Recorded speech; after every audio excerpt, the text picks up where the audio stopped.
contestant is Ryan Kostelnik. Ryan, am I saying your name right? Am I? Good.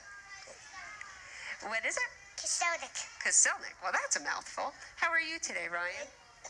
Good. Good. That's good. It says you do karate. Is that where do you take lessons? East West Karate. Wow, that's good.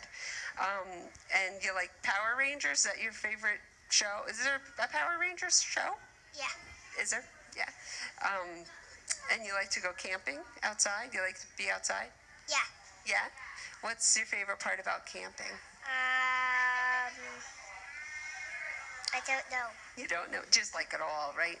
You like sleeping outside, hearing the crickets, and to see all the stars? Yeah. And do you play t-ball on a team too? Yeah. What team do you play for? Mets. The Mets? Well, that's good. And how old are you? 5. You're 5. Are you in kindergarten yet? No.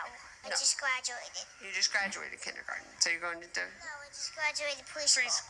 Oh, okay. I got to get my dates. Well, I'm all mixed up. I didn't know what year you go into what. Sorry about that. Whoops. So, okay. Ryan, thanks for coming out today. And you can take a seat by the other boys, okay? Big hand for Ryan.